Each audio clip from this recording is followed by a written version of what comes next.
Hi there and welcome to this beautiful lakeside location near my cabin. Today I'm going to talk about the JPC-12 antenna. This is an antenna I bought for my own money a few months back, and I've been using this as my primary antenna for most SOTA and POTA activations and some other portable work. So now, after using this for 2.5 months, I would like to share with you what I think about the antenna, some of the pros, some of the cons, and show you how I use this when I'm out operating portable. Before we get too much into it, this is not a sponsored video. I have no affiliation with either the store or the manufacturers, and I bought this with my own money and I've been using it just on my own. So this is me sharing information with you. This is not me trying to sell you this, and there will be no affiliate links or anything else. You'll have to find somewhere else to buy this. In this video, you'll hear me reference this as the JPC-12 antenna. It is marketed under some other names, but this is the most generic name or the most used name. There are also some other antennas in the same series, JPC-7, which is a dipole. I have never tried it. And there's a 350 variant, which I have the parts for, and I'll show you later. If you don't know what the JPC-12 is, it's a vertical antenna which uses a loading coil and a telescopic whip so that you can tune it for different parts of the bands that it covers. By default, in the bag here, you'll get something that works for 40 meters through 6 meters, and it works really well on most of the bands there. In most cases, you'll be able to get SWR of 1.5 to 1 or less, meaning that you most likely won't need a tuner for it. It will work fine on most radios, and you can run 100 watts through it.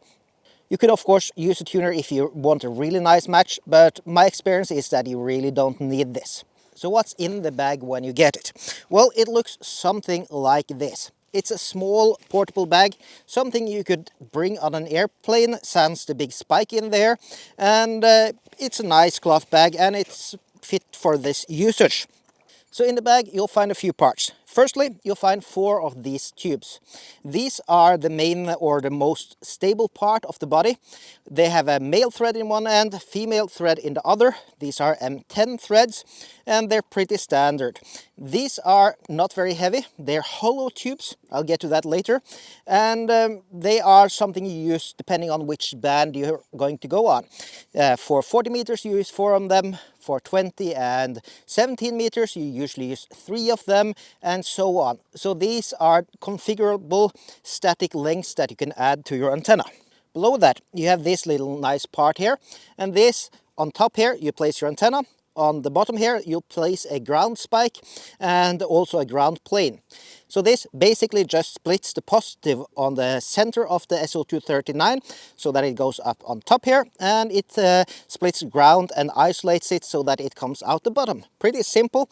This is pretty heavy, it's sturdy and nicely built. Another main component is the coil. This is the coil for the JPC-12, and this is the one that it comes with, and I'm not sure if you can see it, but there's a marking here for 20 meters and for 40 meters. And those are for roughly tuning the antenna to those bands. That, of course, depends on a lot of other things. For example, what are the ground conditions like? Conditions down here by a lake is going to be very different from the hills behind me. And also salt water or marshes or anything like that usually does make quite a big change, so that you'll adjust this differently. So basically you have a slider here and you slide this up and down depending on what length you want this coil to be efficiently. And that again changes how your antenna reacts. On the bottom part you have a ground spike like so. This is a simple aluminium one, and it threads in the bottom like so. Everything here M10 threads, and everything is pretty nicely machined. Between the bottom isolator and the ground spike you'll put this ground plane, and this one I modified. I just printed a small wrapper for it, and it has a eye bolt or eye lug here that you just screw in there, and very simple design. This, as you can see, is flat flex. I split it up so I have leads of 2 and 3 that go off, but when you get it, it is something like this. It's I believe it's 12 or 15 leads that come on it. This has been surprisingly efficient even at the short lengths that are here. Not sure about exact lengths, but basically this has worked for me for 80 through 10 meters. And it's a pretty nice solution. Cheap and lightweight, and of course you can replace this with a lot of other parts, and I see a lot of people do that. I haven't seen the need for that yet, but maybe one day I will. On the top you have this telescopic whip. This is the one it comes with. It's not very long, but it extends out. It's also not very strong. This is a 306 stainless, at least according to the manufacturer, and it's a typical telescopic whip. It's not strong at all, but nicely made, and mine at least has lasted for 2.5 months in some rather rough weather. But I have bought a spare just to be sure that if or when this breaks, I'm gonna have a nice replacement ready. I also have a big one I'm gonna show you later. The last and absolutely most useless part of this kit is this. It's the manual. This is a small paper booklet, and it covers both antennas JPC-12 and 7. It's written in rather badly translated English, translated from Chinese of course, and well, it doesn't really tell you anything useful. I've only used this for one practical thing, and that was when I forgot a sitting mat and a bench I was sitting on was really wet. So yeah, this one is useless. Go watch some good guides instead of how to use this and get some experience. That's much better than trying to get it from this. These tubes, as I said, they are hollow, and this one, as you can see, is a bit different. That's because I broke mine. I broke it yesterday. I managed to bend the ground spike, and then when trying to righten that, I put a bit too much tension on these ones. So these are not strong, even though they look rather solid outside. The end here is threaded in, and then it's attached with Loctite, and mine broke off about there. And I am going to see if I can get this repaired. If not, I'll just buy some new ones. They're rather cheap, like $10 a piece or something, and if you're not an idiot like me and try to bend it, it's probably not going to break either. Another antenna you'll probably hear about when buying this is a JPC-350, and that uses a lot longer coil. This is the JPC-350 coil, and this is the JPC-12 coil. It's the same design, it's just a lot longer, and this means that at least with the base kit and the based telescopic whip, the one that comes with it, you can tune 60 meters as well. If you want to go to 80, you'll need either an additional link like this one, or you'll need this one, which is a 5.6 meter whip. Compared to the original that comes in there, you can see that there's a significant difference in these whips. And this one is slightly stronger, or at least it appears so. I bought one, and the first one, when I did this, the tip just fell off. So I returned it and got a new one, and from what I could see, it's not a very uncommon problem. Not a big deal, but this was expensive enough here in Norway for me not to want to accept that it's broken just from the get-go. One important thing to note about this extended telescopic whip and this one is that they don't really fit well within the original bag. So you'll have to, or should at least, get some other way to carry this around. And well, this one usually fits outside the backpack, but then again it's kind of vulnerable, so you might want to have some sort of PVC pipe or something around it to protect it. That being said, with this one you can run pretty much anything, and it's really nice and not heavy either. Altogether, this antenna kit without these extra parts weighs around 1.2 kilos, so it's not very lightweight. But if you think about something many would get as an alternative, like the SOTA beams band hopper with the 10 meter SOTA beams mast, that would be roughly the same weight, and price wise also roughly the same. So it's not a very heavy antenna at all. As I mentioned, I bought this antenna with my own money. Here in Norway, that's gonna set you back roughly 235 US dollars. If you buy from some international dealer, then of course it's gonna be a bit cheaper. So you see prices for this from anything from $120 to $170.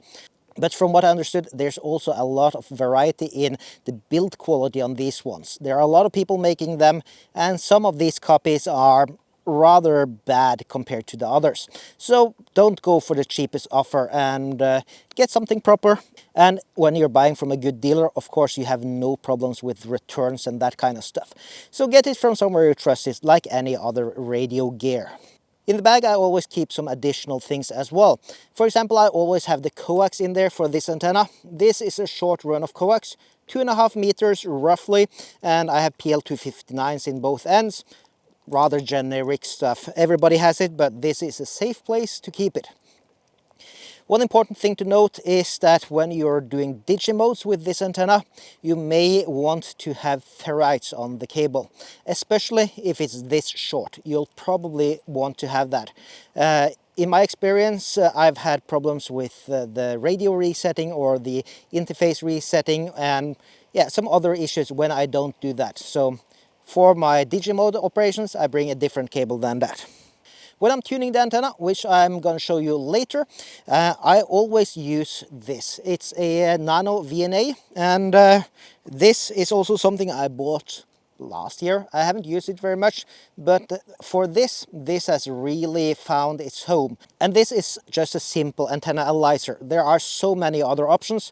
This is the one I have. You probably have something else, and all of them probably work really nicely. The usage for this for me is that it's really simple to get a rough tune with this one, especially if I'm on some other bands than 20 and 40. And then I can also use it to fine tune by finely adjusting the length of the telescopic whip on top. So having an antenna analyzer like this one or something else is really nice when you're out there and in the field trying to get this antenna set up, especially if you're moving between a lot of different ground conditions. One important thing to note there is that some radios allow you to chart the SWR directly on them. For example, my G90 does that. The problem with that, at least the G90, is that it's pushing 5 watts out of the radio, and it's also somewhat narrow. So when you're out there tuning the radio and you're pushing 5 watts on HF in there and you do like this, then you can feel the waves as well. And it's not something I recommend. Some people enjoy that, I do not. So it's better to have something that's more low power to do this. So that was enough talk. Let me get over there and start rigging the antenna and show you the different parts I'm putting together. Today I'm going to rig for 20 meters here out on the island. Of course, the order on which you assemble this doesn't really matter, but there's a bit of screwing to be done here. So for me, I usually start by just screwing these links together. If I have 3 of them, like here for 20 meters, then I just screw it in both ends and just do like this. And with a bit of screwing around, this one suddenly is a long and rather rigid pole, and that is nice to have. There are some really nice guides from people that have spent a lot of time trying out different lengths and so on for what works with this antenna. And they work to some degree, at least they're a good start. But there's a lot of differences, and you'll notice that when you're moving around. So if you are activating mostly in the same kind of nature, the same kind of land, then yeah, you don't really need to change things about very much.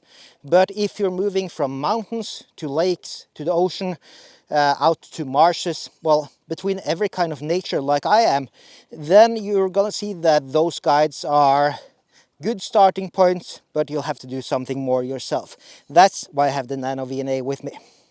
The top here, just screw the telescopic whip into the coil, and I generally just set it roughly for the band I want. So for here, that means I'm going for the 20 meter one here, and then this one will get extended later.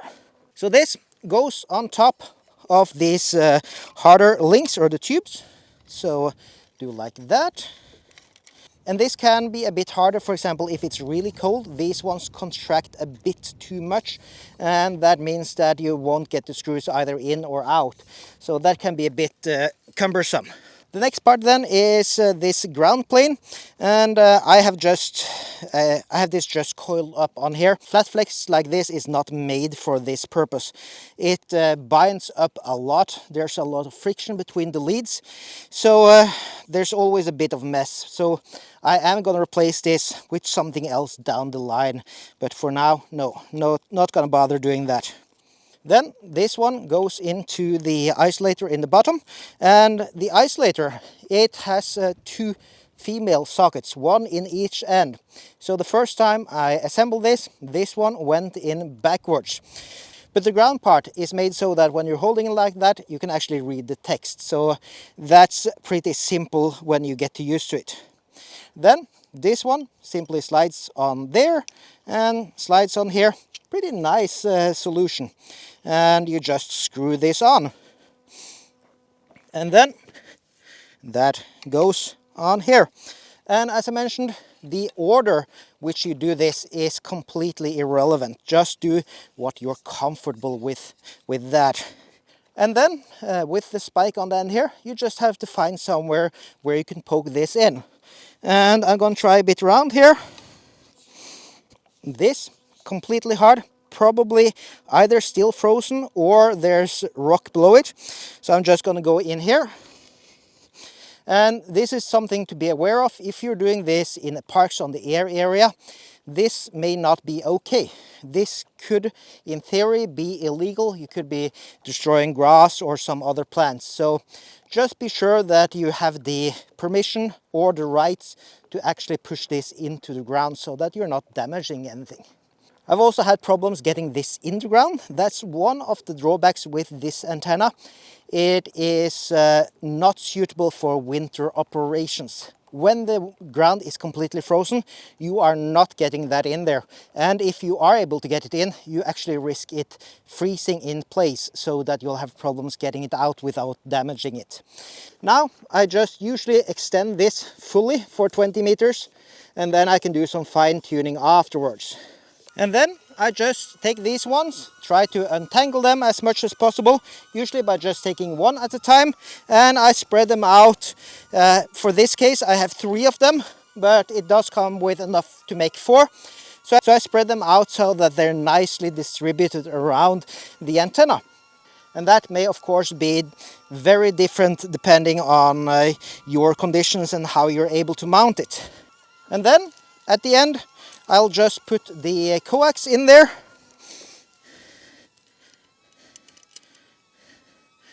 And I'll drag that over to my operating position so that I can start activating.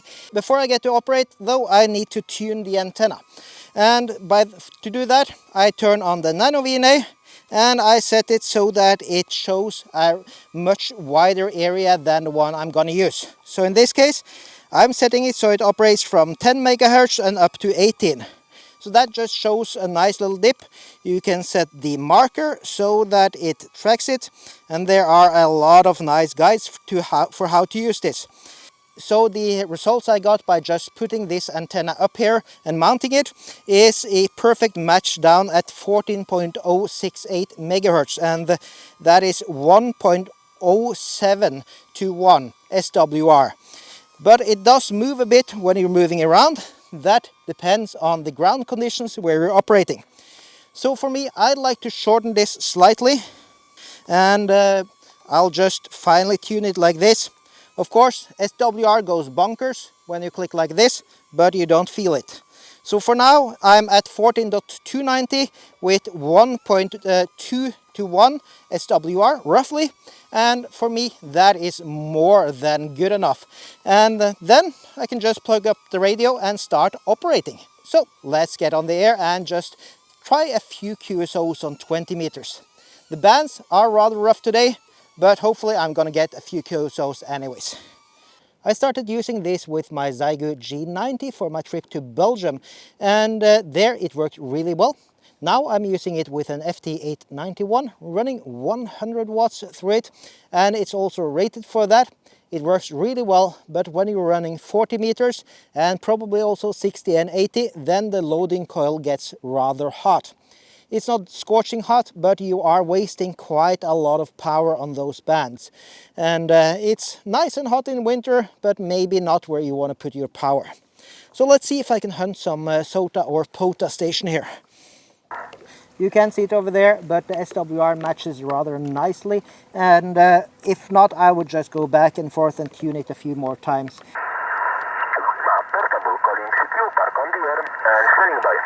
Lima Bravo 4, Foxtrot Hotel. Lima Bravo 4, Foxtrot Quebec, 5 and 7 right now. Sierra Papa 6, Romeo Quebec Lima Portable. This is Lima Bravo 4, Foxtrot Honolulu. You are 5 by 5, 5 by 5 with me today, Tom. Name of this end is Bob Bravo Oscar Bravo. QSL? Okay, right now, yes, QSL. Lima Bravo 4, Foxtrot Hotel. Lima. So that was a Polish Parks on the Air station. Pretty typical from what I'm getting nowadays with how the conditions have been. Up here in the north, it's been rather rough the last week, so I'm glad for the QSOs I get. And this one, yeah, on the normal. So to the important question, would I recommend the antenna? That depends completely on your usage. If you're a home operator and you don't go anywhere, then no, this antenna is not for you. It's not meant to be permanently mounted, and it would not survive that. It is meant to be placed somewhere where you can operate it for a limited amount of time and then pack down again, and to be good at that. In my opinion, it does that job really well. This is a lightweight antenna, it's compact, it fits in the backpack, and for most of the conditions where I operate, this works really well. There are some exceptions, for example during winter, or if you're going high up into the high mountains where there's only bare rock, then this antenna is not gonna work, simple as that. But I always know when I'm going to those conditions, and then I would bring something else. In my experience, having done quite a lot of activations with this one now, it's simple to get tuned, at least for 40 and 20 meters, which is what I use most, but also for the other bands when I want to play around a bit. So it does give a lot of operating range for you, so that you can choose different bands based on condition and based on what's free and not on the bands. So on that basis, I do think this is a good antenna for portable operators. If you're a completely fresh operator, on the other hand, it's a good question. This is not the simplest antenna to use. A monobander dipole, for example, will just work. This one requires you to fiddle around a bit, and you need to know, like, is it the antenna's fault, is it the coax's fault, is it the ground's fault, is it the radio's fault, or am I just using it wrong? And that is not very simple to see with this one until you have that experience. So for a fresh operator, I would maybe steer clear of this. But for anybody who's been out there a while and done a lot of portable operations, I'm completely happy with this antenna, for now at least. And I'm rather curious to see, for example, how long this telescopic whip lasts. So for me at least, this antenna has been really nice for the first 2.5 months. It's still nice and sturdy, sounds the part I broke. And for example, there's no wiggle room in here. This just feels as new. But that is not going to be the case in 2 or 3 years. Then I'm pretty sure I've had to replace this part. This coil may have to be replaced as well, depending on how well built it is, and so on. So we'll see down the line if this is still a good antenna for long time portable use. So I hope it was interesting to see this sort of unsponsored review on the channel. As always with this kind of video, when I do make them, they are completely unscripted, and I've probably added a ton of annotations and so on in this video so far. I hope you enjoyed it. Thank you very much for watching. 7-3.